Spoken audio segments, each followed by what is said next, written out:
Simone's legs felt weak. The wedding dress that had made her feel like a princess an hour ago now felt like a costume, something she had no right to wear. Patricia Mitchell's words echoed in her head. This wedding is not happening. Mrs. Mitchell, there has to be a misunderstanding. Nicole tried again, stepping forward. James loves Simone. He proposed to her. They've been planning this day for months. My son was confused, Patricia said coldly. He's come to his senses. The sooner she accepts that, the better for everyone. Then let him tell me himself. Simone found her voice, though it shook. Let James come here and say he doesn't want to marry me. Patricia's jaw tightened. He's not coming. He's gone. Then I'll wait, Simone said, lifting her chin despite the tears threatening to fall. I'll wait right here until he comes back. You'll wait for nothing. Richard Mitchell finally spoke, his voice gruff. Patricia, maybe we should. No. Patricia cut him off. This has gone far enough. Richard, go tell Father O'Brien the wedding is cancelled. Tell him there's been a change of circumstances. Father O'Brien, the elderly priest who had counseled Simone and James through their pre-marriage classes, who had listened to their hopes and dreams. The shame of it made Simone want to sink into the floor. I won't do it, Richard said quietly. Patricia, this is wrong. Patricia whirled on her husband. Wrong? What's wrong is our son throwing away his future on some girl with no family, no connections, no money. I will not stand by and watch him ruin his life. I have family, Simone said, her voice stronger now. Anger was replacing the hurt. I have a brother who raised me, who sacrificed everything for me. One brother who works in computers. Patricia scoffed. How impressive.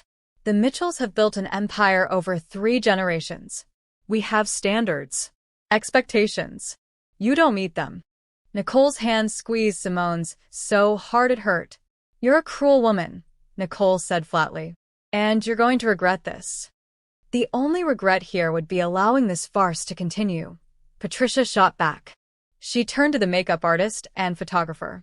You're both dismissed. Send your bills to me. This event is over. The makeup artist hesitated, looking at Simone with sympathy, then quietly gathered her things. The photographer did the same, pausing to mouth, I'm sorry, before leaving. Now it was just Simone, Nicole, and the Mitchells in the bright, beautiful room that suddenly felt like a prison. Last chance, Patricia said. Leave now with some dignity, or I'll have security escort you out. Security, Simone repeated numbly. You'd have me thrown out of my own wedding. It's not your wedding. It never was. Patricia's words were final, absolute. Simone felt something break inside her. All the hope, all the joy, all the dreams of a future with James, shattered like glass. She had been foolish to think love could overcome everything. Foolish to believe that she, an orphan teacher with nothing but a good heart, could belong in the Mitchell family's world. Simone, don't listen to her, Nicole urged. James will come back. He'll fix this. But would he? If his mother could orchestrate all of this, if she had this much power over him, what did that say about the man Simone thought she knew? Simone's phone buzzed again in Nicole's purse. This time, Nicole pulled it out. Her eyes widened. It's Terrence, Nicole said. He's calling. Should I? No, Simone said quickly. She couldn't bear to tell her brother about this humiliation. Not yet. Terrence had been so proud when she'd gotten engaged. He had helped her pick out wedding flowers, had his suit specially tailored, had probably already left for the church. Simone. Patricia's voice had taken on a warning tone. Before Simone could respond, there was a commotion in the hallway. Raised voices. Someone arguing with the church staff. Then the door flew open. Terrence Harper stood in the doorway, and the room's energy shifted instantly. He was tall, imposing in his dark gray suit, his expression thunderous as he took in the scene before him. What, he said slowly, dangerously, is going on here? Simone had never been so grateful to see anyone in her life. Terrence, Simone breathed, and the tears she'd been holding back finally spilled over. Her brother crossed the room in 3 strides, pulling her into his arms. She buried her face in his shoulder, the white silk of her dress crinkling against his suit. "Nicole called me," he murmured into her hair. "Told me something was wrong." Talk to me, Sim. What happened? Over Simone's shoulder, Patricia Mitchell straightened to her full height. "And you are?" Terrence slowly released his sister, keeping one protective arm around her as he turned to face the Mitchells. "I'm Terrence Harper, Simone's brother. The one who raised her after our parents died. The one who's been her family for 16 years. The computer person," Patricia said dismissively. "The tech entrepreneur," Terrence corrected, his voice like steel. "CEO of Harper Digital Solutions. But that's not important right now. What is important is why my sister is crying in her wedding dress instead of walking down the aisle." "There isn't going to be a wedding," Patricia stated. "I've made that very clear." "Have you now?" Terrence said softly. Simone recognized that tone. It was the same one he'd used when he'd confronted her high school principal about discrimination, the same one he'd used with landlords who tried to take advantage of them. It meant someone was about to face consequences. "Mr. Harper," Richard Mitchell spoke up, looking uncomfortable. "This is a family matter between the bride and groom. Perhaps it's best if..." "If what?" "If I leave my baby sister to face your wife's cruelty alone." Terrence's eyes were hard. "Not a chance." "Cruelty," Patricia scoffed. "I'm protecting my son." "From what? From happiness? From love?" Terrence looked at Simone. "Tell me everything. From the beginning." So Simone did. The words tumbled out between sobs. How she and James had met 2 years ago at a Habitat for Humanity build. How he'd asked her to dinner, then to a concert, then to meet his family. How the relationship with Patricia had been strained from the start. "She never thought I was good enough," Simone said, wiping her eyes. "She made comments about my clothes, my job, my background. But James said it didn't matter. He said she'd come around." "She didn't come around," Nicole interjected. "She got worse. The engagement party she forgot to send invitations for. The bridal shower she scheduled when she knew Simone had work. Every family dinner was a nightmare." "And today?" Terrence prompted gently. "Today she told me the wedding was canceled. That she'd paid the venue to shut down. That James had an emergency and left." Simone's voice broke. "She told me to leave before I embarrass myself further." Terrence's jaw clenched. He turned to Patricia. "You sabotaged your own son's wedding." "I saved him from a mistake," Patricia retorted. "My son deserves better than a girl with nothing." "Nothing?" Terrence's laugh was harsh. "My sister has more integrity, more kindness, more worth than you could comprehend. She teaches children. She volunteers at soup kitchens. She helped me run our household when I was barely out of college myself. She has everything that matters. She has no family money, no social standing, no useful connections," Patricia countered. "The Mitchell name means something in this city. We don't just marry anyone." "Where is James?" Terrence demanded. "If he's the one who doesn't want this marriage, let him say so to Simone's face." Patricia hesitated just for a second, but it was enough. "You lied about the emergency," Nicole realized aloud. "James doesn't know any of this is happening, does he?" "James is where he needs to be," Patricia said evasively. "You sent him away," Terrence said flatly. "You manufactured some crisis to get him out of the building, so you could do this." Richard Mitchell cleared his throat. "Patricia, if the boy doesn't know." "Shut up, Richard," Patricia snapped. Then, to Terrence, "My son will thank me for this eventually. When he's married to someone appropriate. Someone who can help his career, his social standing." "Someone white, you mean?" Terrence said bluntly. The words hung in the air like smoke. Patricia's face flushed, but she didn't deny it. "That's what this is really about," Simone said quietly. "Not my money or my family. My skin." "I never said," Patricia began.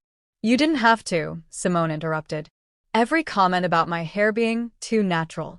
Every suggestion I'd look better with softer features. Every time you introduced me as James's friend instead of his fiancée." "You're being dramatic," Patricia said, but her voice had lost some of its certainty. "No," Terrence said. "She's being honest." Something you apparently struggle with, Mrs. Mitchell. His phone buzzed in his pocket. He pulled it out, glanced at the screen, and his expression changed. A slow, dangerous smile spread across his face. Interesting timing, he said. That was my assistant. Apparently, the venue hasn't been paid to cancel. The caterer is still here. The florist is still setting up. Want to know why? Patricia's face went pale. Because when Nicole called me 20 minutes ago, I had my team check everything. The venue owner is a client of mine. So is the caterer. And they confirmed that no cancellation was made. Terrence's smile widened. You bluffed, Mrs. Mitchell. You were hoping Simone would run before anyone could verify your claims. The room went silent. That's not... Patricia started. It is, Richard Mitchell said heavily. Patricia, what have you done? What I had to do, Patricia said, but her voice shook now. To protect our family. You tried to destroy your son's wedding day with lies, Terrence said. That's not protection. That's cruelty. Simone felt something shift inside her. The hurt was still there, raw and painful, but underneath it was something else. Anger. Determination. Where is James? She asked again, her voice steady now. Patricia's phone rang. She looked at the screen, and her face went white. It's James. Answer it, Terrence commanded. And put it on speaker. Patricia Mitchell's hand trembled slightly as she answered the phone. Her finger hovered over the speaker button, but Terrence's hard stare made it clear this wasn't optional. She pressed the button. Mom? James's voice filled the room, confused and upset. What's going on? I just got a call from the venue saying everything is fine, but you told me there was a plumbing disaster and the chapel was flooded. I'm halfway to the backup location you sent me to, and it doesn't exist. Patricia's mouth opened and closed silently. Mrs. Mitchell can't answer right now, Terrence said calmly. She's too busy trying to explain to your bride why she attempted to cancel your wedding with lies. Who is this? James's voice sharpened. Where's Simone? Is she okay? I'm here, Simone managed, her voice thick with tears. James, I'm here. Simone. James sounded frantic. What's happening? Mom said there was an emergency, that we had to move the ceremony to... There was no emergency, Terrence interrupted. Your mother made it up to separate you from Simone. She told your bride the wedding was canceled. She tried to make her leave. The silence on the other end of the line lasted 3 heartbeats. She did what? James's voice was barely controlled fury. Mom. Tell me he's lying. Patricia finally found her voice. James, sweetheart, I was trying to help you. This girl isn't right for you. She has no family, no background, no. Stop talking. James cut her off, his voice cold in a way Simone had never heard before. I'm turning around right now. I'll be there in 15 minutes. Simone, baby, please don't leave. Please wait for me. I'll wait, Simone whispered. I love you, James said fiercely. I'm so sorry. I'm coming. The call ended. Patricia swayed slightly, reaching for a chair. Richard moved to steady her, but his expression was grim. You've gone too far this time, Patricia. I was protecting him, she said weakly. You were protecting your own prejudices, Richard said quietly. And you may have lost our son in the process. Nicole, who had been quiet through the exchange, squeezed Simone's hand. He's coming back. He loves you. But his mother hates me, Simone said. How do we build a life with that between us? That's not your problem to solve, Terrence said firmly. He turned to Patricia and Richard. Here's what's going to happen. You two are going to sit in this room and think about your choices. Simone and I are going to step outside and discuss options. When James arrives, he and Simone will decide together what comes next. Not you, Mrs. Mitchell. You can't tell me what to do, Patricia protested, but there was no strength in it. Actually, I can, Terrence said. Because I'm not just Simone's brother. I'm also the one who's been quietly funding a significant portion of this wedding. The flowers? My gift. The photographer? My connection. That beautiful cake downstairs? I paid for it because I wanted my sister to have something special. Simone's eyes widened. Terrence, you didn't have to. Of course I did, he said softly, turning to her. You're my sister. My family. And I take care of my family. Patricia made a small, choked sound. What Mrs. Mitchell doesn't understand, Terrence continued, his gaze shifting back to the older woman, is that family isn't about money or status or skin color. It's about showing up. It's about sacrifice. It's about love. He paused. When Simone was 13 and got sick, I slept in a hospital chair for 3 days because I wouldn't leave her alone. When she graduated college, I was there in the front row, crying like a baby because I was so proud. That's family. James is my son, Patricia said, tears forming in her eyes now. I raised him. I gave him everything. Except the freedom to choose his own happiness, Richard said quietly. Patricia, look at what we've done. Terrence guided Simone toward the door. We'll be in the hall. 15 minutes. Outside, in the bright corridor lined with stained glass windows, Simone finally let herself break down completely. Terrence held her while she cried, her expensive makeup running, her perfect hair coming loose from its pins. What do I do? She sobbed. How do I marry into a family that doesn't want me? First, Terrence said, you breathe. Second, you remember that you're marrying James, not his mother. And third, you decide what you want, not what anyone else wants. You. I want James, Simone said immediately. I love him, Terry. I really do. Then we make this work, Terrence said simply. But I need you to do something for me, Sim. Something important. What? I need you to accept help. From me, from James, from anyone who loves you. I know you've always tried to handle everything on your own. I know you hate feeling like a burden, but you're not a burden. You're my sister, and letting me help you isn't weakness. It's trust. Simone pulled back to look at him. What kind of help? Whatever you need, Terrence said. If you want to leave, I'll take you anywhere. If you want to confront Patricia, I'll stand beside you. If you want to go through with this wedding, I'll make sure it's the most beautiful day of your life, and I'll personally guarantee that no one, especially not Patricia Mitchell, ruins it. You do that. In a heartbeat, Terrence said. But Simone, you have to let me. No refusing out of pride. No insisting you can handle it alone. This is your wedding day. Let the people who love you take care of you. Simone thought about all the times she'd turned down help. When her car broke down, and she'd taken 3 buses to work instead of asking Terrence for a ride. When Nicole had offered to help pay for textbooks, and she'd worked extra hours instead. When James had wanted to rent a nicer apartment, and she'd insisted they live within only her budget. She'd spent so long trying to prove she didn't need anyone, trying to show she wasn't a burden, that she'd forgotten there was strength in accepting support. Okay, she said quietly. Okay. I'll accept help. Terrence smiled, genuine and warm. Good. Now, let's talk about what you really want for today.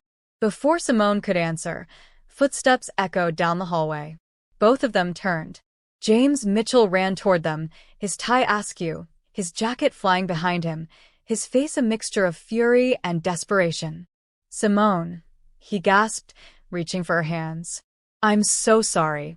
I'm so sorry. And despite everything, despite the tears and the humiliation and the pain, Simone's heart lifted at the sight of him. James pulled Simone into his arms, and she felt his whole body shaking. When he finally pulled back, his eyes were red-rimmed, his jaw set with determination. Tell me everything, he said. Every word she said to you. Simone repeated it all while James's expression grew darker with each sentence.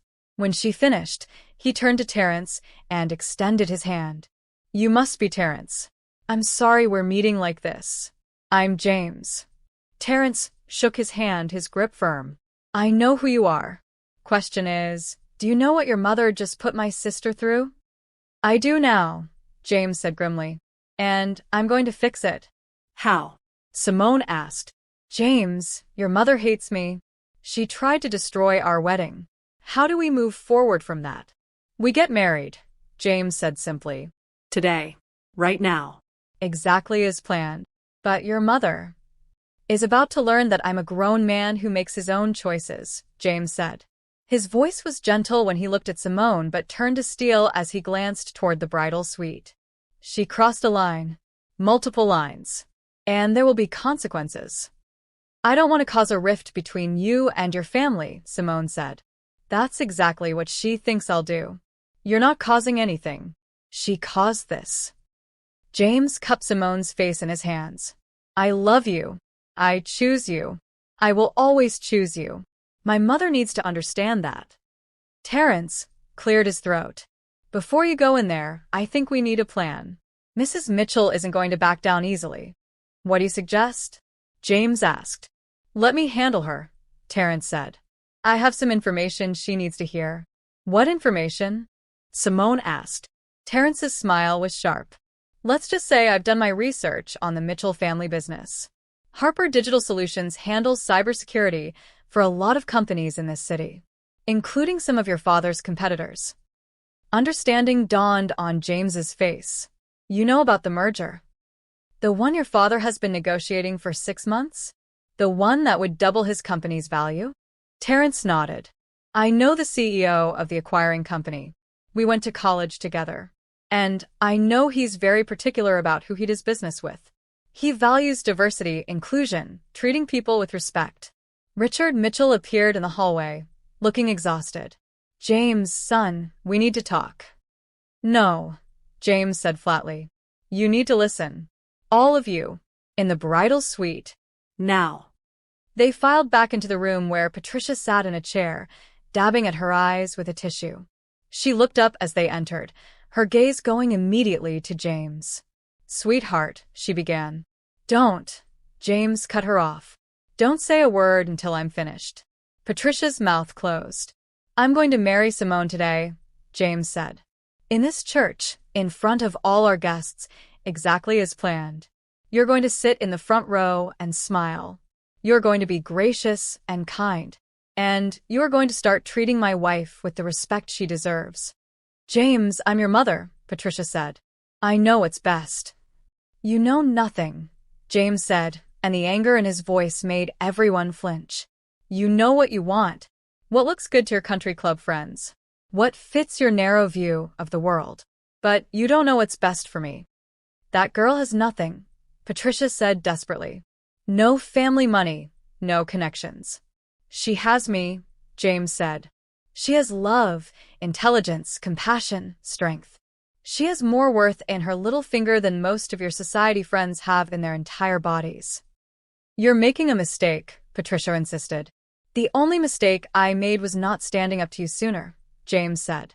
All those dinners where you made subtle digs at Simone, and I told her to ignore them. All those times you forgot to include her in family events. I should have confronted you then. I raised you better than this, Patricia said, her voice breaking. No, Richard Mitchell spoke up, surprising everyone. We raised him exactly like this. To be kind. To be fair. To stand up for what's right. James is being the man we taught him to be. We're the ones who forgot those lessons. Patricia stared at her husband in shock. Richard, she started. No, Patricia. Enough. Richard looked at his son. James, I apologize.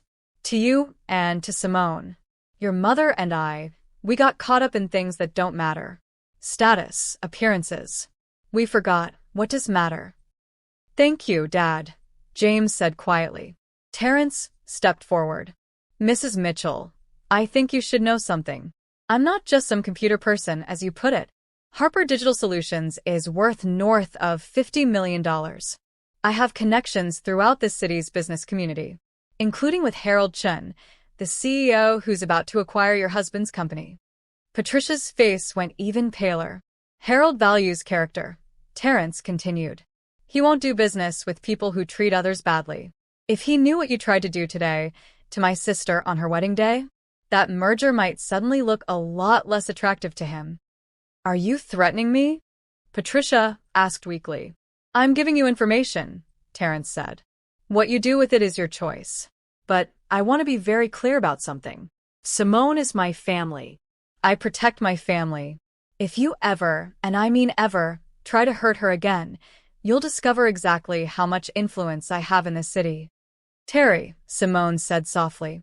She didn't like threats, even on her behalf. It's okay, Sim, Terrence said. Mrs. Mitchell needs to understand the reality of the situation. She can accept you into her family with grace, or she can make an enemy of someone who has the power to make her life very uncomfortable. What would you do if someone threatened your happiness? Would you fight back or walk away? Comment below and subscribe to see how this family finds their way to forgiveness. Patricia looked at her husband, at her son, at the two Harpers standing united against her. Slowly, something in her expression shifted. Not acceptance, not yet, but recognition that she had lost this battle. Fine, she said quietly. The wedding will proceed. With you being gracious and kind, James reminded her. Patricia nodded stiffly. Yes. And after today, James continued, you will treat Simone as my wife. As a member of this family. With respect. Another stiff nod. Say it, James insisted. I will treat Simone with respect, Patricia said, the words clearly difficult. As your wife. As a member of this family. Simone wanted to feel victorious, but mostly she just felt sad. This wasn't how she'd imagined starting her marriage, with threats and ultimatums and forced politeness. James must have sensed her thoughts because he squeezed her hand. It's a start, he murmured.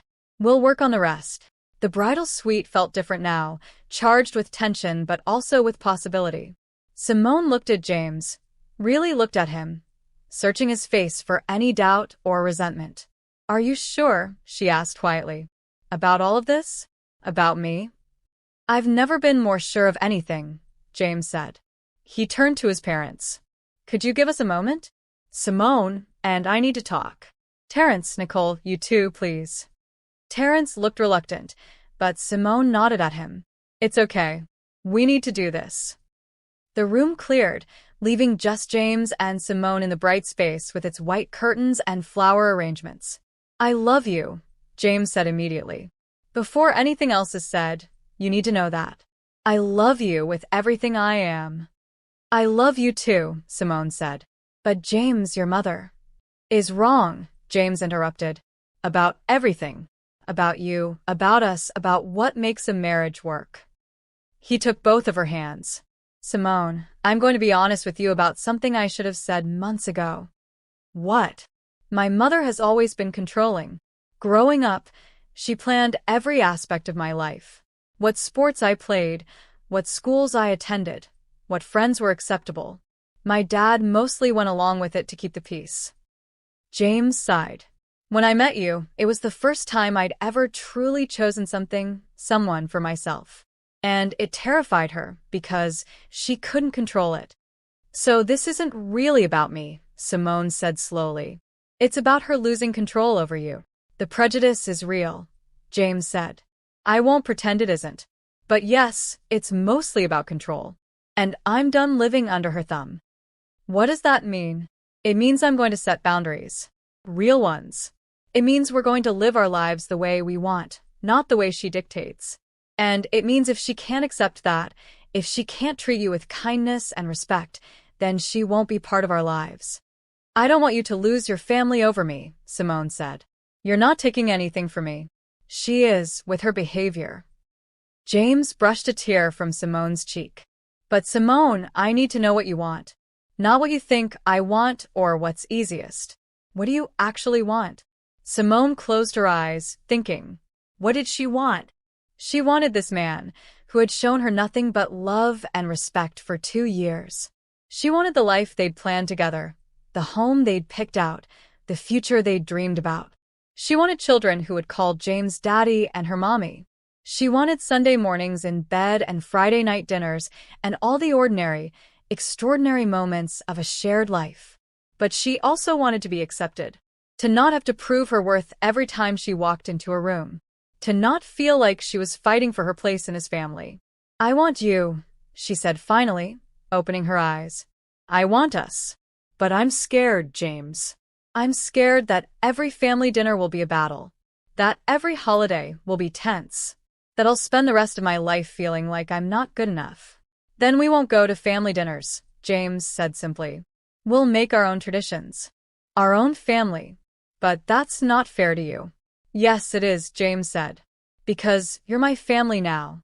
You come first. Always. There was a knock on the door. Terrence poked his head in. Sorry to interrupt, but we have 200 guests waiting and a priest who's getting concerned. Do we have a wedding or not? James looked at Simone. It's your choice, love. Whatever you decide, I support completely. Simone thought about all the reasons to walk away. The humiliation, the prejudice, the difficulty ahead. But then she thought about James's hand in hers, his steady presence, his unwavering support. And she thought about what Terrence had said earlier, about accepting help, about trusting the people who loved her. We have a wedding, she said. But Terry, I need your help with something. Anything, Terrence said immediately, coming fully into the room. Can you make sure I look okay? My makeup is a mess and my hair is falling down and I look like I've been crying. You have been crying, Terrence pointed out gently. But yes, I'll get the makeup artist back up here. Nicole, too. We'll have you looking beautiful in no time. And Terry, Simone added, thank you for being here, For standing up for me. for everything. That's what family does, Terrence said. Which reminds me, I have an idea.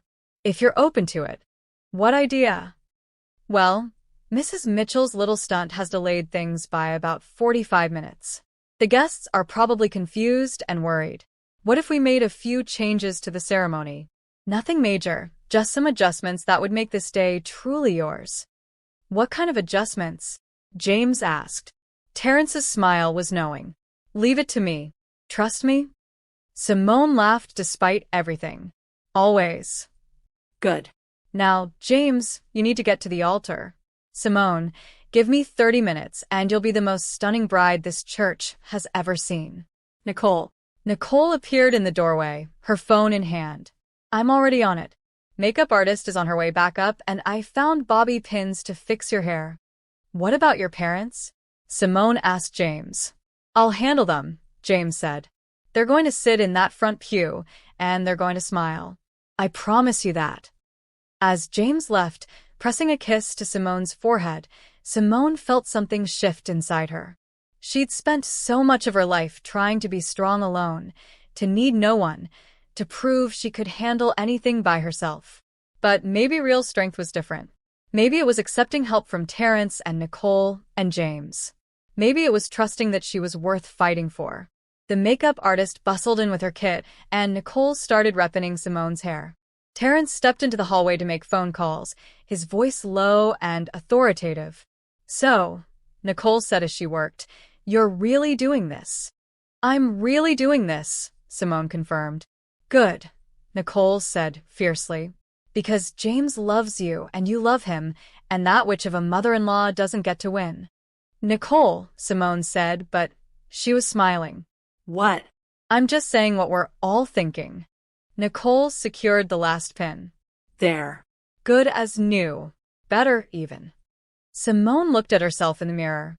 Her eyes were still a bit red, but the makeup artist was already working on that.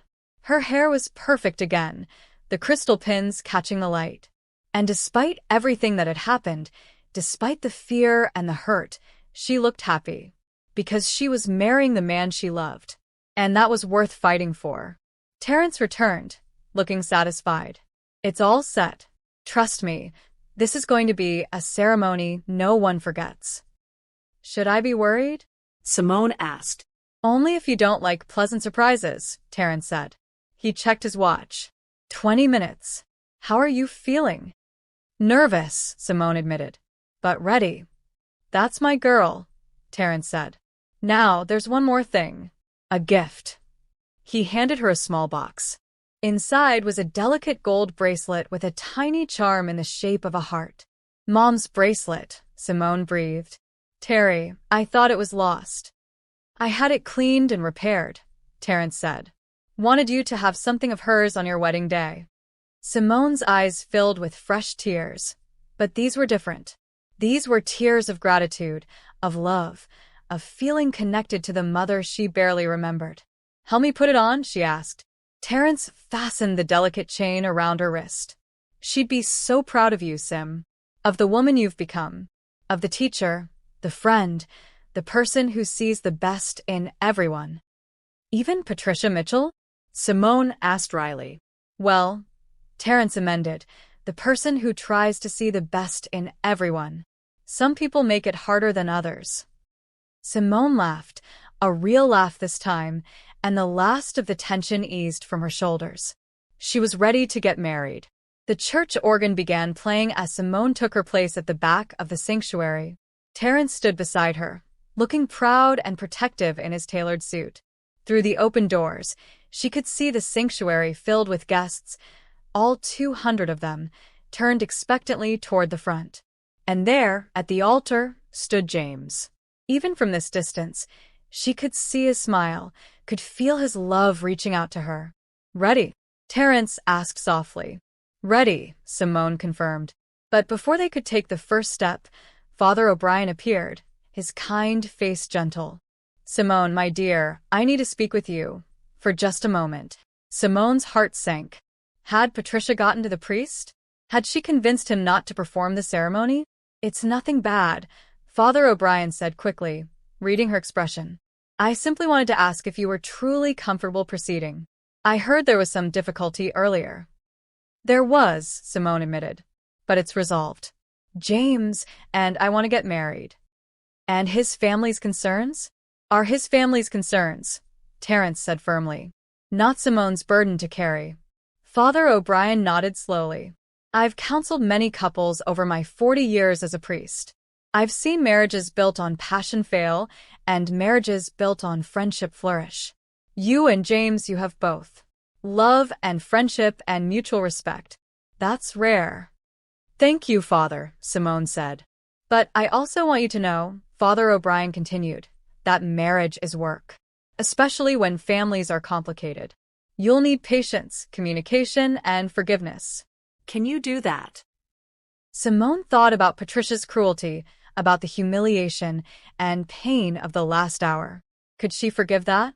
Could she find patience for a woman who had tried to destroy her wedding day? "I can try," she said honestly. "I can't promise it'll be easy or fast. But I can try." "That's all anyone can ask," Father O'Brien said. "Now let's get you married." The organ music swelled into the wedding march. Simone took Terrence's arm, and they began the long walk down the aisle. 200 faces turned toward her. Friends from her teaching job, students and their parents who had come to celebrate, neighbors from her apartment building. Nicole's family filled 3 rows, all of them beaming. And there, in the front row on the groom's side, sat Patricia and Richard Mitchell. Patricia's expression was carefully neutral. She wasn't smiling, but she wasn't scowling either. Richard, beside her, gave Simone a small, encouraging nod. But Simone's attention was drawn to the person sitting next to Richard. A young woman in her mid-20s, dark-haired and pretty, who was dabbing at her eyes with a tissue. "Who's that?" Simone whispered to Terrence. "That's Catherine, James's younger sister," Terrence murmured back. "She arrived while you were fixing your makeup. Apparently, she'd been trying to call her mother all morning to warn her not to do anything stupid. When she couldn't reach her, she drove straight here from college." Simone's heart warmed. She'd heard about Catherine, James's sister, who was finishing her master's degree in social work. They'd only met once briefly, but Catherine had seemed kind. As Simone passed the row, Catherine mouthed, "I'm so sorry," and gave her a watery smile. Simone smiled back, feeling slightly less alone. And then she was at the altar, and Terrence was placing her hand in James's, and Father O'Brien was beginning the ceremony. "Dearly beloved," the priest intoned, "we are gathered here today to witness the union of Simone Harper and James Mitchell in holy matrimony." The traditional words washed over Simone. She'd heard them at other weddings, had imagined her own ceremony 1,000 times. But nothing had prepared her for the reality of standing here, holding James's hands, seeing the love and commitment in his eyes. "Marriage is not to be entered into lightly," Father O'Brien continued, "but reverently, deliberately, and in accordance with the purposes for which it was instituted by God." Simone felt James squeeze her hands gently. "Before we proceed with the vows," Father O'Brien said, "I understand that Terrence Harper, the bride's brother, would like to say a few words." This was the surprise Terrence had mentioned. Simone turned to look at her brother, who stepped forward with a small smile. "I wasn't originally planning to speak," Terrence began, his voice carrying through the sanctuary. "But circumstances this morning made me realize that some things need to be said out loud, in front of witnesses." He looked directly at Simone. "Simone, you've been my responsibility since you were 12 years old. I fed you, clothed you, helped with homework, scared away bad boyfriends. I did all of that gladly, because you're not just my sister. You're my best friend, my inspiration, my reminder of what matters in this world." Simone's eyes filled with tears. "Today, I'm giving you to James," Terrence continued, "but not because you're property to be transferred. Because you've chosen him, and he's chosen you, and love is always a choice we make every single day." He turned to James.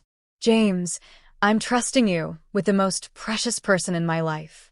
That's not a responsibility I give lightly. But I've watched how you look at my sister, how you support her dreams, how you stand beside her even when it's difficult. That tells me you're worthy of that trust." James nodded, visibly moved.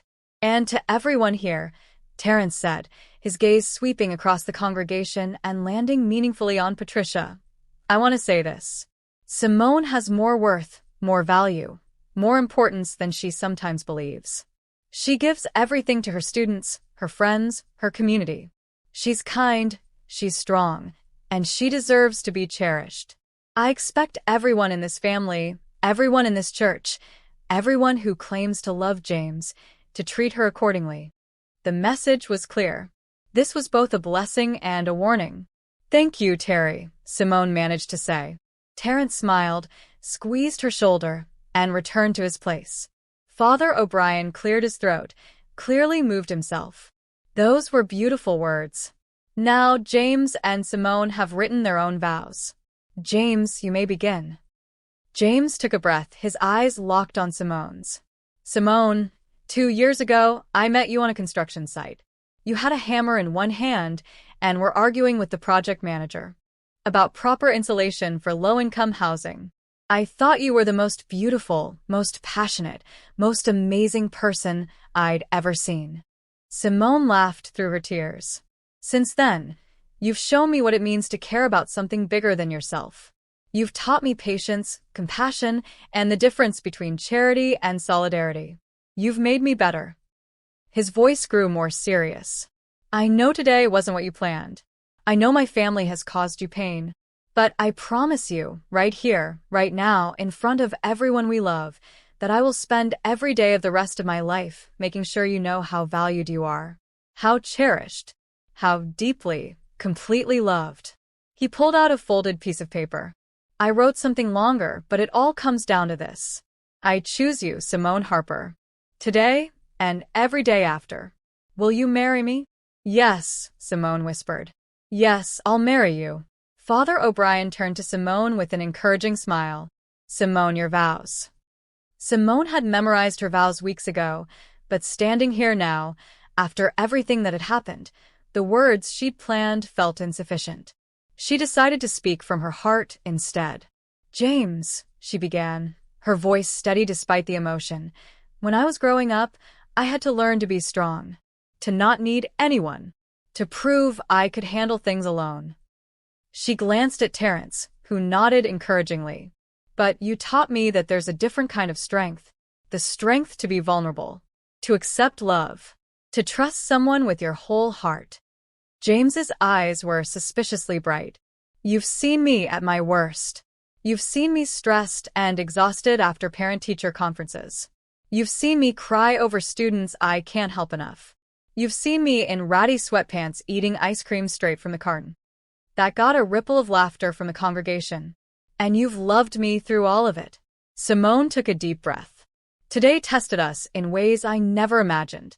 But it also showed me something important. You stood by me. You chose me. You fought for us.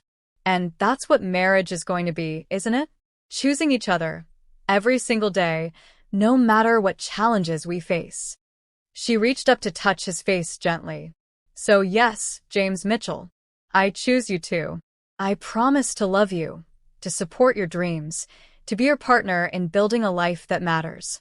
I promise to communicate even when it's hard, to forgive even when it hurts, and to never forget that we're on the same team. I promise to be the wife you deserve, she concluded, and to create a family built on love, respect, and acceptance. Always. Father O'Brien beamed at them both. Beautiful. Truly beautiful. Now, the rings? Nicole stepped forward with James's ring, and a young man Simone recognized as James's college roommate, Derek, presented Simone's ring. These rings are symbols of the promises you make today, Father O'Brien said. Circles with no beginning and no end, representing eternal love. James, please take Simone's ring and repeat after me. James slipped the delicate diamond band onto Simone's finger. With this ring, I thee wed. I give you my heart, my hand, and my promise to love you faithfully through all our days together. Simone's turn. The ring felt cool and solid as she slid it onto James's finger. With this ring, I thee wed. I give you my heart, my hand, and my promise to love you faithfully through all our days together. Is there anyone here? Father O'Brien asked, a traditional question that took on new weight given the morning's events. Who objects to this union? Speak now or forever hold your peace. Simone held her breath. Would Patricia stand? Would she make one last attempt to stop this? But the sanctuary remained silent. Simone dared a glance at Patricia, whose expression was unreadable but who remained firmly seated.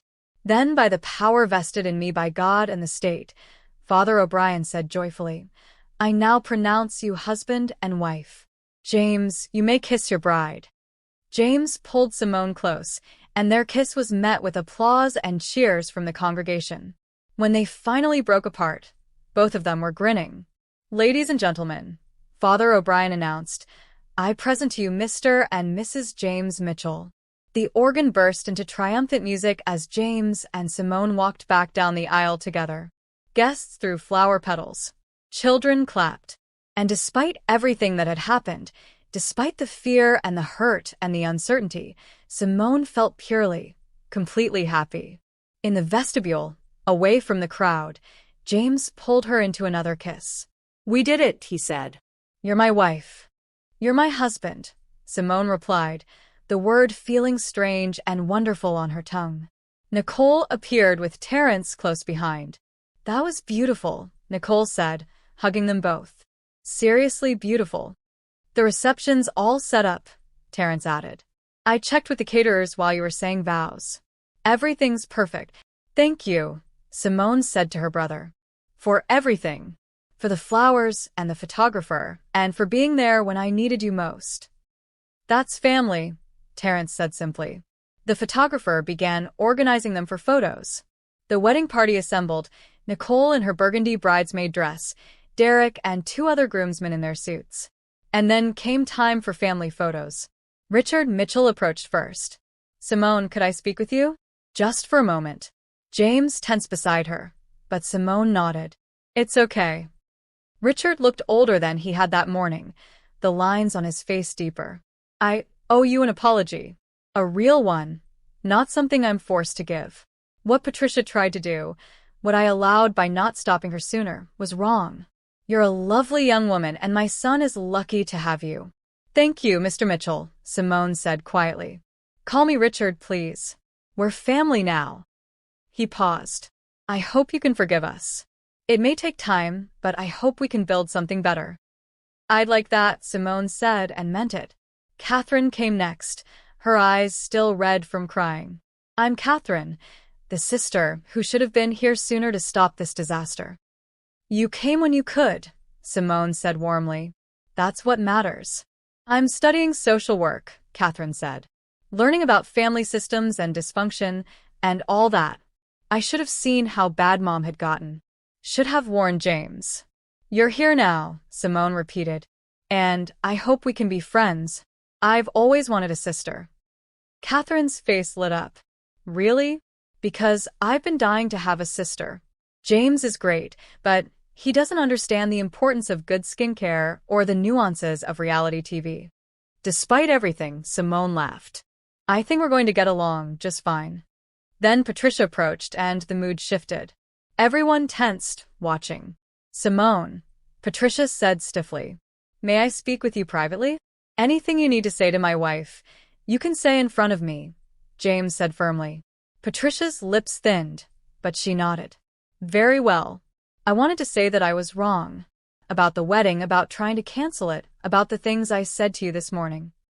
It wasn't quite an apology, Simone noted. More of an acknowledgement. And, James prompted. Patricia took a breath. And I'm sorry. I let my fears and my prejudices cloud my judgment. I hurt you, Simone, on what should have been a joyful day. That was cruel, and I regret it. If someone hurt you deeply but apologized, could you find it in your heart to forgive them? Subscribe to follow this family's journey toward healing. Simone studied Patricia's face, looking for sincerity. What she saw was complicated. Genuine regret mixed with lingering resistance, embarrassment mixed with the first stirrings of respect. Thank you for saying that, Simone said carefully. I appreciate the apology. Does that mean you forgive me? Patricia asked. It means I'm willing to try, Simone said honestly. Forgiveness takes time, Mrs. Mitchell. Trust has to be rebuilt. But I'm willing to work toward that if you are. Patricia nodded slowly. I am. I can't promise I'll be perfect. This is all very new to me. But I'll try. That's all I ask, Simone said. The photographer clapped his hands. All right, everyone, let's get these family photos done, so we can get to the reception. They posed in various configurations, bride and groom, couple with parents, couple with siblings, extended family. And gradually, as the camera clicked, some of the tension eased. Richard made a joke that got everyone laughing. Catherine and Nicole discovered they'd gone to the same summer camp as teenagers. Even Patricia managed a genuine smile when James kissed Simone's cheek during a candid shot. It wasn't perfect. There would be difficult conversations ahead, awkward family dinners, moments of tension and misunderstanding. But it was a start. And sometimes, Simone thought as James squeezed her hand, a start was enough. The reception hall glowed with soft white lights and burgundy decorations. Round tables surrounded a polished dance floor, each centerpiece a carefully arranged cluster of roses and candles. The cake, a towering creation of white fondant and delicate sugar flowers, stood as a centerpiece on its own table. Simone and James entered to applause and cheers. Their first dance as husband and wife was to At Last by Etta James, and Simone felt like she was floating as James held her close and whispered in her ear. Have I told you how beautiful you look? He murmured. Only about 12 times, Simone replied with a smile. Good. I'll try for 20 before the night's over. After their dance came the parent dances. Richard danced with Simone first, and though it was slightly awkward, he was kind and complimentary. Then came Patricia's dance with James, and Simone watched from the sidelines with Terence. She looks like she's at a funeral, Terence observed. Terry, Simone said, but she couldn't entirely disagree. Patricia's expression was stiff, her movements mechanical. Give it time, Catherine said, appearing beside them with a glass of champagne. Mom doesn't change overnight. But she does change, eventually, when she realizes she's wrong. It just takes her a while to get there. How long are we talking? Simone asked. Well, it took her 3 years to admit that my decision to major in social work instead of business was actually okay, Catherine said wryly. So, pack your patience. The dance ended, and dinner was served. Simone found herself seated at the head table between James and Terence, with Nicole on Terence's other side. As they ate, Simone noticed Terence and Catherine talking animatedly across the table. Are they flirting? Nicole whispered to Simone. Simone looked more closely. Terence was laughing at something Catherine had said, his eyes warm. Catherine was leaning forward, clearly engaged in the conversation.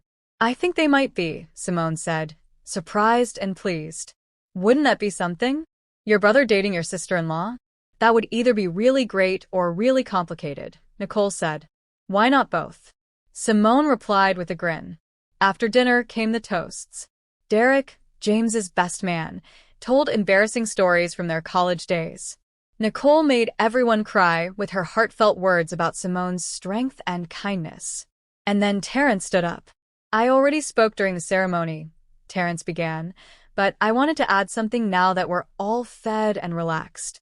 He looked around the room, making eye contact with various guests. A lot of you know that Simone and I grew up without our parents. We didn't have much money or connections or any of the things people think matter. What we had was each other.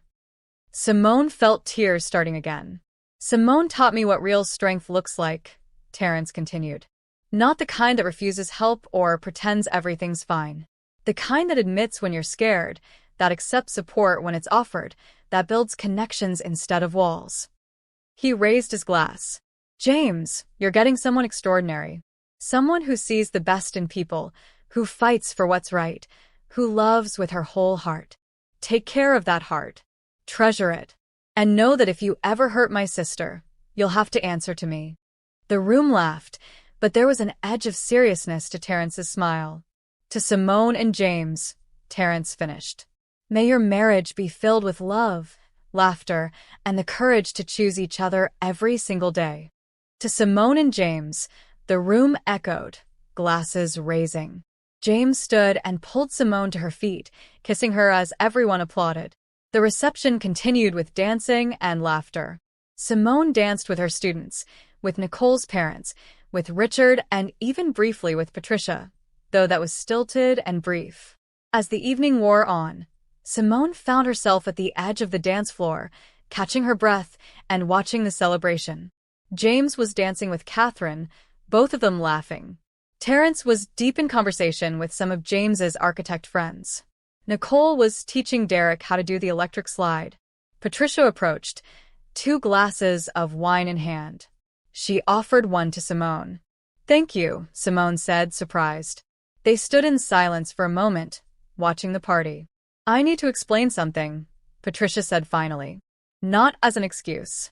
Just as an explanation. Simone waited. When Richard and I got married, his family didn't approve of me, Patricia said quietly. I came from a working-class background. My father was a mechanic. My mother worked in a diner. The Mitchells were established, respected. They thought Richard was marrying beneath him.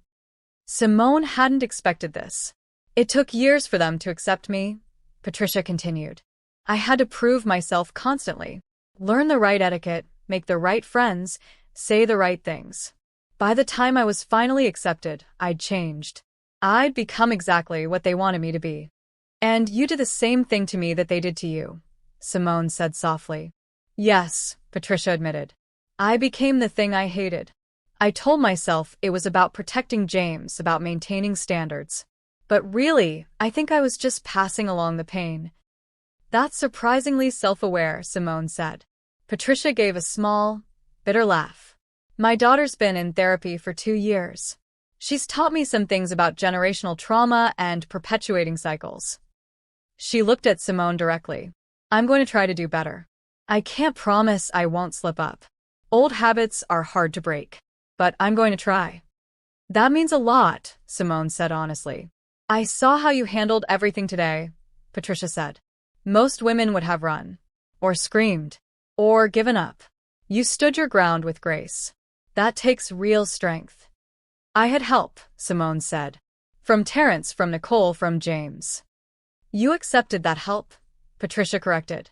That's its own kind of strength, one I'm still learning. They stood together in companionable silence, watching James spin Catherine across the dance floor. He's happy, Patricia observed. Happier than I've seen him in years.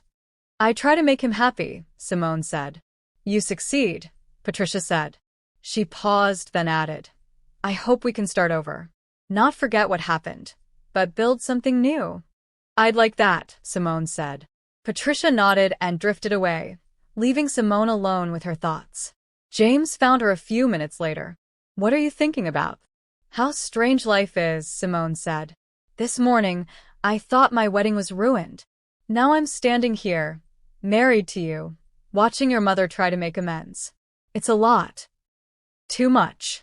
James asked with concern. No, Simone said. Not too much. Just right, actually. James pulled her onto the dance floor for another slow song. As they swayed together, Simone caught Terrence's eye across the room. He gave her a thumbs up and a huge smile. Family, Simone thought. This was what family felt like. Not perfect, not always easy, but real and present and full of possibility. The reception was winding down, guests beginning to drift toward the exits with sleepy children and full bellies. Simone and James had cut the cake, tossed the bouquet, which Nicole had caught, to much cheering, and danced until Simone's feet ached in her wedding heels. She was sitting at a table, taking a break, when Patricia approached again.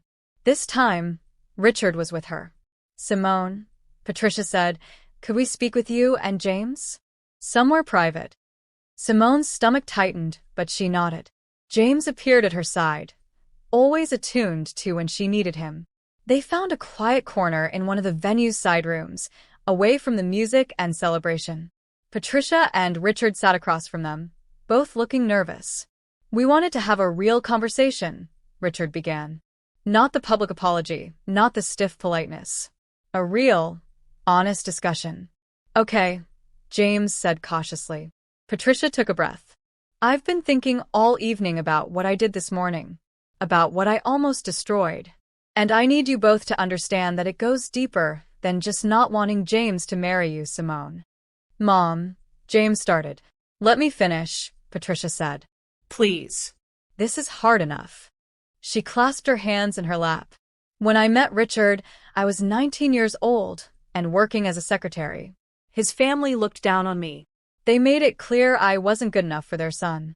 I spent 20 years proving them wrong, turning myself into the perfect Mitchell wife. You told me some of this earlier, Simone said. I told you part of it, Patricia said.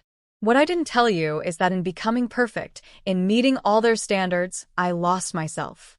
I don't know who Patricia really is anymore, separate from being Mrs. Richard Mitchell. Richard reached for his wife's hand. When James brought you home, Patricia continued, I saw everything I used to be. The outsider, the one who didn't fit, the one who had to fight for acceptance.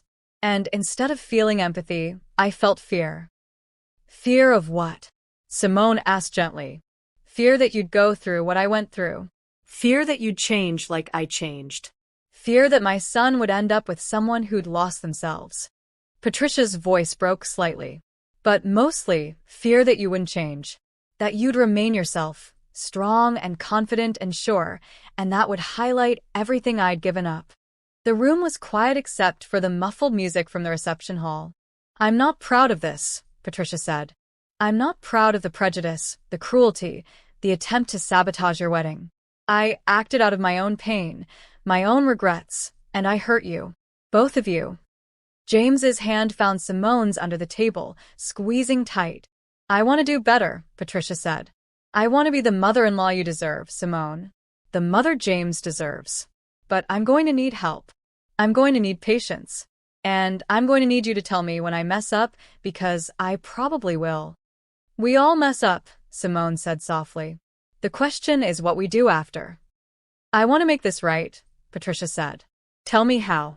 Tell me what you need from me. Simone thought for a moment. I need you to see me, not as a threat or a project or a problem to solve. Just as Simone, the woman your son loves. I can do that, Patricia said. And I need you to include me, Simone continued. No more forgotten invitations or last-minute changes. If there's a family dinner or event, I want to be invited. Actually invited, not just tolerated. Yes, Patricia agreed. And I need you to respect my background, Simone added. I'm proud of where I come from. Proud of Terrence and how he raised me. Proud of being a teacher. I'm not going to apologize for any of that. You shouldn't have to, Patricia said. I'm the one who should apologize for ever making you feel like you should. Richard spoke up. Simone, I owe you an apology too. I enabled Patricia's behavior. I saw what was happening, and I didn't stop it. I told myself it was easier to keep the peace, but that was cowardice. Thank you for saying that, Simone said. I want you to know you're welcome in our home, Richard continued. In our family, not as a guest, but as a daughter.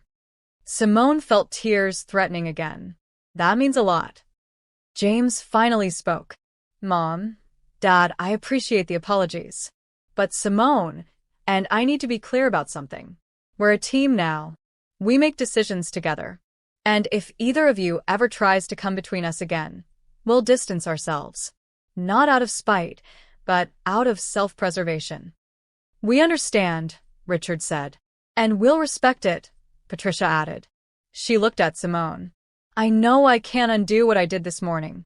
I can't erase the hurt or the humiliation. But I can commit to doing better going forward.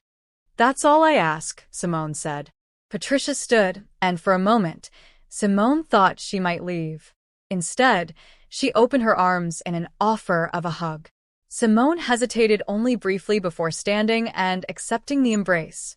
It was awkward and stiff at first, but then Patricia's arms tightened, and Simone felt the older woman's shoulders shake with quiet tears.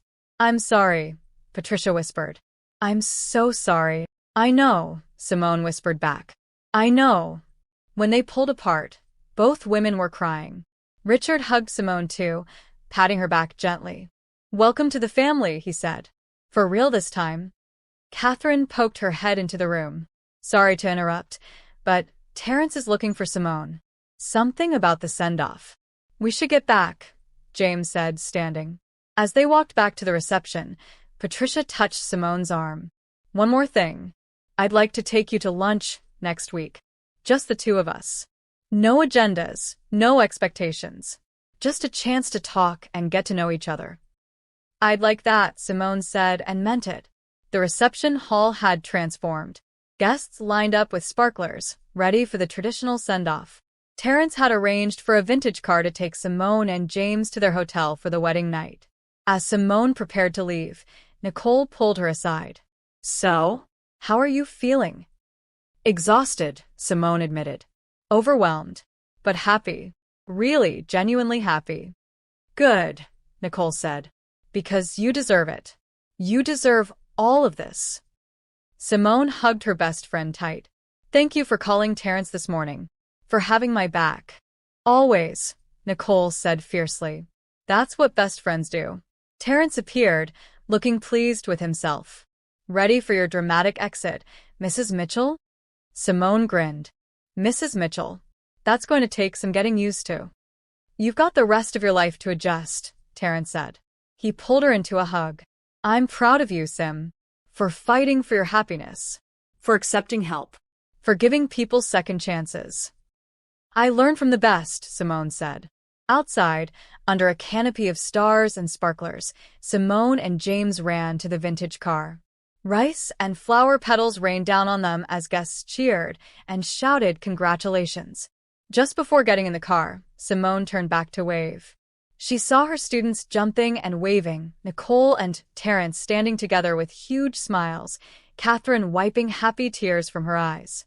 And she saw Patricia and Richard standing together, waving too. It wasn't perfect. The journey ahead would have challenges and difficult moments. But it was real, and it was theirs, and that was enough. 6 months had passed since the wedding, and Simone stood in the kitchen of the home she and James had bought together, a charming 2-story house with a garden she was slowly learning to tend. She was making dinner, humming softly to herself, when she heard the front door open.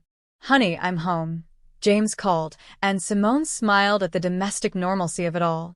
He came into the kitchen, loosening his tie, and kissed her hello. Something smells amazing. Terrence's recipe for jerk chicken, Simone said. He texted me the instructions this morning. How is your brother? James asked, stealing a piece of bell pepper from the cutting board. Good. Really good, actually. Simone paused, then grinned. He's bringing someone to dinner tonight. Someone? James's eyes widened. As in a date someone? As in your sister Catherine, Simone confirmed. James nearly choked on the pepper. What? When did that happen? Apparently, they've been talking since the wedding. They went on their first official date 3 weeks ago. Now they're dating for real, and Terrence wanted to make it family official. Simone laughed at James's expression. You didn't notice them flirting at the reception? I was a little busy getting married, James protested. My sister and your brother. That's going to be weird, right? Or really great, Simone said. Catherine is wonderful, and Terrence deserves someone wonderful. Fair point, James conceded. He wrapped his arms around Simone from behind, resting his chin on her shoulder. And speaking of family announcements, do you want to share our news tonight too? Simone's hand drifted to her still flat stomach. I don't know. It's still early. What if something goes wrong? Then we'll handle it together, James said. But I think our families would be thrilled. Their families. Plural. It still amazed Simone how much had changed in 6 months. The relationship with Patricia hadn't been smooth. There had been awkward dinners and misunderstandings and moments when old patterns tried to reassert themselves. But Patricia was trying, really trying, and that made all the difference. They'd gone to lunch as planned, just the two of them. Then, again the following week. Patricia had shared stories about James as a child, had asked about Simone's students, had even invited Simone to join her book club. It wasn't perfect. Sometimes Patricia still said thoughtless things or made assumptions. But she apologized when called on it, and she was learning. That was what mattered. All right, Simone decided. We'll tell them tonight. The doorbell rang at 6 sharp. Terrence and Catherine arrived together, both glowing with happiness. Behind them came Patricia and Richard. Sorry we're late, Patricia said, kissing Simone's cheek. The gesture still felt a bit formal, but it was genuine. Traffic was terrible. They gathered in the dining room, the table set with Simone's mismatched thrift store dishes that Patricia had once gently suggested replacing. Simone had firmly declined, explaining that she loved these dishes because she'd chosen each one carefully. Patricia had understood or tried to and had never mentioned it again. Over dinner, conversation flowed easily. Richard asked James about his latest architectural project. Simone told Patricia about the reading program she'd started at school. And Terrence and Catherine kept exchanging glances that made everyone smile. So, Terrence said finally, Catherine and I have an announcement. You're dating, James said. We know. Terrence blinked. How did you know? Simone told me, James said smugly. I told her, Catherine admitted. We've been friends. We text. This made Patricia smile. I'm glad you two have bonded. I'm glad too, Simone said warmly. I always wanted a sister. Well, since our announcement isn't news, Terrence said with mock disappointment. Anyone else have something to share? Simone and James exchanged glances. Simone nodded. Actually, James said, reaching for Simone's hand. We do. The table went quiet. I'm pregnant, Simone said simply. 10 weeks along. The room erupted. Catherine squealed and jumped up to hug Simone. Richard clapped James on the back. Terrence looked like he might cry. And Patricia stood slowly and came around the table to where Simone sat. May I? She asked, gesturing toward Simone's stomach. Simone nodded, and Patricia gently placed her hand on Simone's belly. A grandchild, Patricia said softly. Oh, Simone. James. This is wonderful news. We wanted to wait until the second trimester to tell everyone, Simone explained. But it felt right to share it with family. Family, Patricia repeated, and her eyes were misty. Yes. We're family now. Richard raised his glass. To the baby. To new beginnings. To this family we're building together. To family, everyone echoed. As they ate dessert, discussing baby names and nursery colors and whether Terrence would be Uncle Terry or Uncle Terrence, Simone looked around the table. 6 months ago, she'd stood in a bridal suite believing her wedding was over, her dreams shattered. She'd felt small and worthless and alone. Now she sat in her own home, surrounded by people who loved her. Her husband beside her, her brother happy and in love, her in-laws learning to accept and cherish her, her sister-in-law becoming a true friend. What are you thinking about? James whispered. How grateful I am, Simone whispered back. For you, for this, for all of it. Even my mother? James asked with a slight smile. Simone glanced at Patricia, who was laughing at something Catherine had said, her whole face transformed by genuine joy. Even your mother, Simone confirmed. She's trying. That's all anyone can do. Later, after everyone had left and the dishes were washed, Simone and James sat together on their couch, her feet in his lap as he rubbed them gently. "I've been thinking about baby names," James said. "Already?" Simone laughed. "If it's a girl, what about Hope?" James suggested. "Because that's what today was about 6 months ago. Choosing hope even when things looked impossible." Simone considered it. "Hope Mitchell. I like it. And if it's a boy?" "Terrence," Simone said immediately. "After the man who taught me what family really means." James smiled. "Terrence James Mitchell. That's perfect." They sat in comfortable silence, James's hand resting on Simone's stomach, both of them dreaming about the future. "Are you happy?" James asked. "Really happy?" Simone thought about the question. She thought about the challenges they'd faced and the ones still to come. She thought about learning to trust, to accept help, to believe in her own worth. She thought about Patricia's journey from antagonist to work-in-progress grandmother.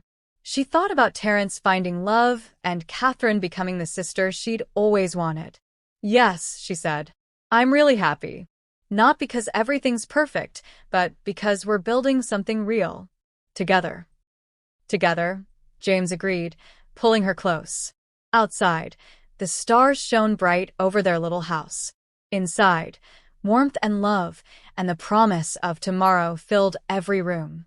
Simone had learned that accepting help wasn't weakness, that forgiveness was possible even after deep hurt, that family was built through choice and effort and showing up day after day after day. Her husband's family had tried to kick her out of her wedding, but her brother had appeared and James had stood by her, and something beautiful had grown from that painful beginning. This was her happy ending. Not perfect, but real and honest and full of love. And really, what more could anyone ask for?